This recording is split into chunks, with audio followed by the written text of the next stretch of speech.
Good morning YouTube. അപ്പോൾ ഇന്നലെ ഒരു പണി കിട്ടിയായിരുന്നു കേട്ടോ. അത് പറയാനായിട്ടാണ് ഈ വ്ലോഗ് ചെയ്യാമെന്ന് വെച്ചത്. വേറൊന്നുമില്ല, ഞാൻ വളരെ അഭിമാനമായിട്ട് പറഞ്ഞിരുന്നൊരു വണ്ടിയാണ് എൻ്റെ ക്ലാസിക് 500. എന്നെ ഇവന് ഇതുവരെ എൻ്റെ ജീവിതത്തിൽ കിടത്തിയിട്ടില്ല കേട്ടോ. ഞാൻ ഇവനെയും കൊണ്ട് പോകാത്ത സ്ഥലമൊന്നുമില്ല. പക്ഷേ ഇന്നലെ എനിക്ക് എന്താ പറ്റിയെന്ന് അറിയത്തില്ല, ഞാൻ കുറച്ച് മഴ നനഞ്ഞായിരുന്നു. നല്ല കട്ട മഴയായിരുന്നു. ഞാൻ ഇന്നലെ ചുമ്മാ വർക്കിന് പോയപ്പോഴത്തേക്കും കൃഷ്ണപുരം കൊട്ടാരം ഒന്ന് കവർ ചെയ്യണം, ഒന്ന് പോകണം. കുറേ നാളത്തെ ആഗ്രഹമായിരുന്നു കാണണമെന്ന്. അന്നേരം കൃഷ്ണപുരം കൊട്ടാരം കാണാൻ വേണ്ടി പോയതാണ് ഈ ട്രിപ്പിന്. കൊട്ടാരത്തിൽ തൊട്ടടുത്ത് വെച്ച് വണ്ടി ഓഫായിപ്പോയി. ഇതുണ്ടത് ഈ നിങ്ങളിപ്പോൾ കണ്ടില്ലേ, വണ്ടി ഓഫായിപ്പോയി, പിന്നെ ഓണാവുന്നില്ല. പിന്നെ അവിടെ നിന്ന് ഞാൻ പൊക്കിക്കൊണ്ട് ഒരു 2-2.5 കിലോമീറ്റർ ഞാൻ നടന്നു അടുത്ത വർക്ക്ഷോപ്പ് കണ്ടുപിടിക്കാൻ വേണ്ടി. ഈ യാത്രയുടെ ബെനിഫിറ്റ് എന്ന് വെച്ചാൽ, ഈ യാത്ര കൊണ്ട് എന്ത് മനസ്സിലായെന്ന് വെച്ചാൽ, ഒന്ന് ബുള്ളറ്റ് പണി തരുമെന്ന് മനസ്സിലായി. കാര്യം ചുമ്മാ വെള്ളം കയറിയാന്ന് തോന്നും. ഇവന്മാരുടെ ആ ECU ബോക്സൊക്കെ ഇരിക്കത്തില്ല, അതിൻ്റെ അടിയിലൊക്കെ വെറുതെ വെള്ളം കയറും. നല്ലൊരു മഴ കൊണ്ടാൽ വെള്ളം കയറും. അതെനിക്ക് ഇന്നലെ മനസ്സിലായി. അങ്ങനെ എന്തോ ഷോർട്ടായതാണ്. വണ്ടി ലാസ്റ്റ് അടിച്ചിട്ട് ഓണാവുന്നില്ല. ഞാൻ പഠിച്ചവിടെ 18 നോക്കി. നിങ്ങൾ കണ്ടേ, അടിച്ച് നോക്കി, തള്ളി നോക്കി, ഒരു രക്ഷയില്ല, അനക്കമില്ല. അവസാനം പിന്നെ ഈ യാത്ര കൊണ്ടുള്ള കാര്യം എന്ന് വെച്ചാൽ, ഞാൻ കുറേ നല്ല ആൾക്കാരെ കാണാൻ പറ്റി. നല്ല ആൾക്കാരെന്ന് വെച്ചാൽ, നമ്മൾ തള്ളിക്കൊണ്ട് പോകുമ്പോൾ ഒരു ചേട്ടൻ എന്നോട് വന്നിട്ട്, മോനെ എന്താണ് പറ്റിയതെന്ന് ചോദിച്ചു. ഒരു ചേട്ടൻ തിരിച്ചു വന്നിട്ട് ചോദിച്ചു. പിന്നെ ഒരു ബ്രോ, ആ വഴി പോയ ബ്രോ ഓടി വന്നിട്ട്, ബ്രോ അപ്പുറത്ത് വർക്ക്ഷോപ്പ് ഉണ്ട് എന്ന് പറഞ്ഞിട്ട് പോയി. അങ്ങനെ ഓരോരുത്തർ നമ്മൾ ഇങ്ങോട്ട് സഹായിക്കാനായിട്ട് വന്നു. അതിനകത്ത് എടുത്തു പറയേണ്ട കാര്യം എന്ന് വെച്ചാൽ, ഞാൻ നേരെ വർക്ക്ഷോപ്പിൽ പോയപ്പോഴത്തേക്കും അവിടെ ഒരു ചേട്ടനുണ്ട്, പുള്ളിയുടെ സഹായമുണ്ട്, കൂടെ നിൽക്കുന്ന പയ്യനുണ്ട്, പിന്നെ വേറൊരു പുള്ളിയുണ്ട്. പുള്ളിയുടെ പേര് എനിക്കറിയത്തില്ല. പുള്ളി വന്നിട്ട് ബാഗ് പിടിച്ച് കൊണ്ടുപോയി, ബാഗ് കൈ പിടിച്ചോ, ഭയങ്കര സ്നേഹമായിരുന്നു കേട്ടോ. അതൊക്കെ നമ്മൾ എന്ത് പറയണ്ടേ, ഒരു എന്തെങ്കിലും ഹെൽപ്പിംഗ് മെൻറ്റാലിറ്റി എന്ന് പറഞ്ഞാൽ സൂപ്പർ. അതുപോലെ ആ വർക്ക്ഷോപ്പിലെ ചേട്ടനാണെങ്കിൽ, പുള്ളി അവിടെ ഞാൻ ചെല്ലുമ്പോൾ ഒരു ബുള്ളറ്റ് പണിതുകൊണ്ടിരിക്കുമായിരുന്നു. പുള്ളി ആ വണ്ടിയുടെ പണി ഇട്ടിട്ട് ഒരു ഉച്ച തൊട്ട്, എനിക്ക് തോന്നുന്നത് ഒരു 12:30 തൊട്ട് വൈകുന്നേരം 5:30 വരെ എൻ്റെ വണ്ടി തന്നെ പണിതു, ഇത് ഓണാവുമെന്ന് അറിയാൻ വേണ്ടി. ഫ്യൂൽ ഇഞ്ചക്ഷൻ ആയതുകൊണ്ട് പുള്ളിക്ക് അറിയത്തില്ലെന്ന് പുള്ളി പറഞ്ഞു ഇത് റെഡിയാക്കാനായിട്ട്. എന്നിരുന്നാലും പുള്ളി അത്രയ്ക്ക് ശ്രമിച്ചു.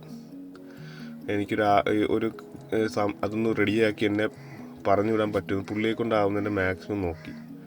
പക്ഷെ വണ്ടി അമ്പിനും വില്ലിനും എടുക്കുന്നില്ല.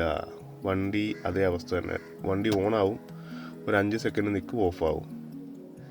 അപ്പോൾ ഇങ്ങനത്തെ ആൾക്കാരുണ്ട്. എന്നിട്ട് ഇന്നത്തെ ട്വിസ്റ്റ് എന്ന് പറഞ്ഞാൽ, ഞാൻ പുള്ളിയുടെയൊക്കെ പൈസ പറഞ്ഞു, ചേട്ടാ ഇത്ര നേരം കഷ്ടപ്പെട്ടാണ് ഞാൻ കണ്ടതാണ്, ചേട്ടൻ എന്തെങ്കിലും മേടിക്കണം എന്ന് പറഞ്ഞപ്പോഴത്തേക്കും പുള്ളി പറഞ്ഞു, മോനെ ഒന്നും വേണ്ട, എനിക്ക് ഈ വണ്ടി റെഡിയാക്കി മോന് ഓടിച്ചുകൊണ്ട് പോകാൻ പറ്റിയില്ലല്ലോ എന്നുള്ള സങ്കടം മാത്രമേ എനിക്കുള്ളതെന്നാണ് പുള്ളി പറഞ്ഞത്. അദ്ദേഹത്തിൻ്റെ വീഡിയോ ഒക്കെ ഞാനത് ഇട്ടിട്ടുണ്ട് കേട്ടോ. ഇങ്ങനെയുള്ള മനുഷ്യരുണ്ടല്ലോ എന്ന് ആലോചിക്കുമ്പോഴാണ് നമ്മൾ പറയുന്നത് മനുഷ്യത്വം നശിച്ചു മാങ്ങ തേങ്ങ എന്നൊക്കെ പറഞ്ഞാലും, പുള്ളി ഒരു ദിവസത്തെ ജോലി, പുള്ളിയുടെ വർക്ക് മാറ്റി വെച്ചിട്ട് എൻ്റെ ഈ വണ്ടി പണിയാനായിട്ട്, പുള്ളിക്ക് അറിയത്തുമില്ല, ശരിയാവുന്ന പോലും പുള്ളിക്ക് അറിയത്തില്ല, എങ്കിലും പുള്ളി പണിയാനായിട്ട് കാണിച്ച ശ്രമിച്ചൊരു ഘട്ടമുണ്ടല്ലോ, അതെനിക്ക് അറിയത്തില്ല എന്താണ് ഞാൻ പറയേണ്ടതെന്ന്. അപ്പം മനുഷ്യത്വം ഉണ്ട് കൂട്ടുകാരെ, അതൊരു സത്യം തന്നെയാണ്. നമ്മളിങ്ങനെ ഒരു വണ്ടിയൊക്കെ വഴി കിടന്ന് പെടുമ്പോഴാണ് ചിലർ, അതിനിടയ്ക്ക് ഞാൻ പറയേണ്ട പറയാൻ വിട്ടുപോയ വേറൊരു കാര്യം എന്ന് വെച്ചാൽ, ചിലർ നമ്മൾ നോക്കി ഒരുമാതിരി കൊഞ്ഞരം കുത്തിയിട്ടൊക്കെ പോകുന്നത് കണ്ടിട്ടുണ്ട്. ഈ വണ്ടി തള്ളിപ്പോകും, ചിലവന്മാർ പുച്ഛിച്ച് നോക്കുന്നുണ്ട്. ബുള്ളറ്റും കൊണ്ട് ഇറങ്ങി, ആനവണ്ടിയും കൊണ്ട് തള്ളാൻ ഇറങ്ങിയെന്നുള്ള രീതിയിലൊക്കെ കുറച്ച് പ്രായക്കാരൊക്കെ പുച്ഛിക്കുന്ന പോലത്തെ ഒരു നോട്ടം ഞാൻ കുറേ അഭിമുഖീകരിക്കേണ്ടി വന്നു. കാരണം 2-2.5 കിലോമീറ്റർ ഞാൻ തള്ളി, 2 കിലോമീറ്ററെങ്കിലും ഞാൻ തള്ളി. 200 കിലോഗ്രാം ഭാരമുള്ളൊരു സാധനം കൊണ്ട്, ഈ ആനയും മേയിച്ച് 2 കിലോമീറ്റർ തള്ളുക എന്ന് പറഞ്ഞുണ്ടല്ലോ, എൻ്റെ അമ്മോ, എൻ്റെ പണി തീർന്നു. അപ്പം ഞാൻ നേരെ നമ്മുടെ അവിടുത്തെ ഷോറൂമിലെ ഒരു പയ്യനെ വിളിച്ചു തന്നു. പുള്ളിയുടെ കയ്യിൽ ഏൽപ്പിച്ചു. അല്ല രക്ഷയില്ല. കാര്യം എന്ന് വെച്ചാൽ വണ്ടി ഓണാവുന്നില്ല. അപ്പം എനിക്ക് പറയാനുള്ള ഇതാണ്, ക്ലാസിക് 500 ഉള്ളവരും ഇഞ്ചക്ടർ ഉള്ളവരൊക്കെ ഒന്ന് മഴയത്ത് വയ്ക്കുമ്പോൾ സൂക്ഷിച്ചോട്ടെ. വണ്ടി നമ്മൾ സെൻട്രൽ സ്റ്റാൻഡിലിട്ട് നേരെ വയ്ക്കുമ്പോഴത്തേക്ക് നേരെ മഴവെള്ളം നമ്മുടെ ലെഫ്റ്റ് സൈഡ് ബോക്സിനകത്താണ് ECU ഇരിക്കുന്നത്. ആ ECUയിലോട്ട് കയറിയിട്ടുണ്ടെങ്കിൽ എപ്പോൾ കിടന്നെന്ന് ചോദിച്ചാൽ മതി. പിന്നെ ആര് വിചാരിച്ചാലും ഈ വണ്ടി ഓടാത്തില്ല. ഇനി എന്താണ് ഇതിൻ്റെ അപ്ഡേറ്റ് എന്ന് എനിക്കറിയത്തില്ല. അപ്പം നിങ്ങളുമായിട്ടൊന്ന് ഷെയർ ചെയ്യണമെന്ന് എനിക്ക് തോന്നി. കാര്യം വണ്ടി കിടന്നതല്ല, അതെനിക്ക് പ്രശ്നമല്ല. എൻ്റെ വണ്ടിയല്ലേ, ഒരു മെഷീനല്ലേ, അത് ചിലപ്പോൾ കംപ്ലൈൻ്റ് ഒക്കെ വരും. പക്ഷേ നമ്മളിങ്ങനൊരു അവസ്ഥ വരുമ്പം ആരൊക്കെ കൈനീട്ടി സഹായിക്കും എന്നെനിക്ക് മനസ്സിലായി. അതൊരു നല്ല അറിവല്ലേ. അങ്ങനെ മനുഷ്യരൊന്നും നശിച്ചിട്ടില്ല.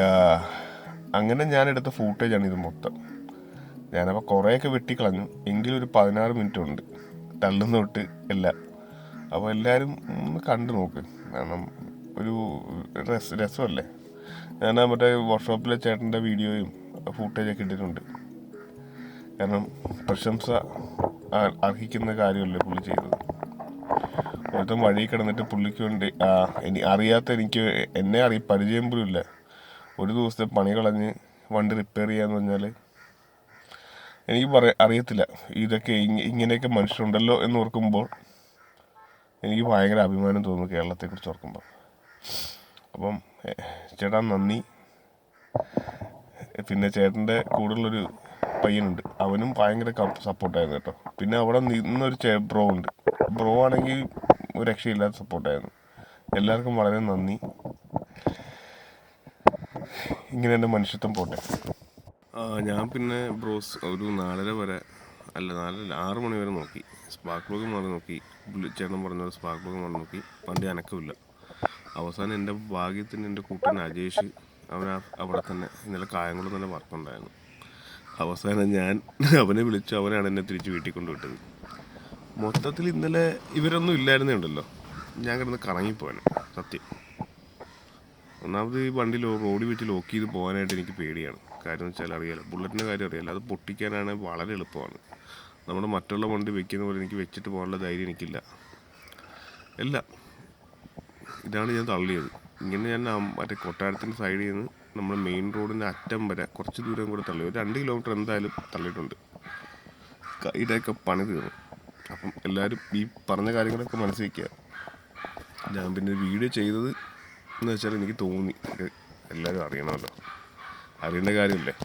നമ്മളൊന്ന് വഴി കിടക്കുമ്പോൾ ആരെ കാണുമെന്ന് നമുക്കറിയത്തില്ലേ എന്ന് പറഞ്ഞുകൊണ്ട് അപ്പം നിർത്തുന്നു.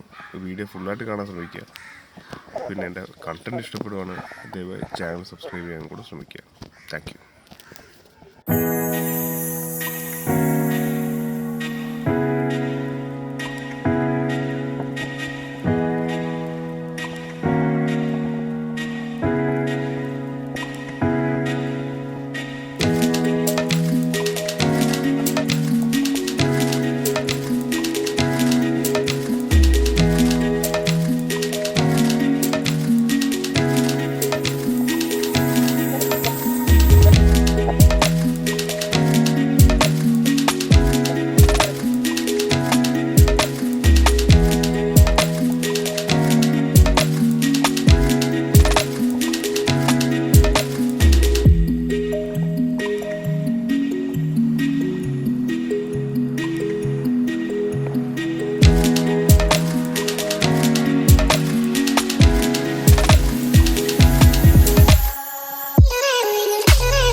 ബാറ്ററി ഇല്ലേ വണ്ടി ഓഫായി പോയി. അപ്പോൾ വരുമോ?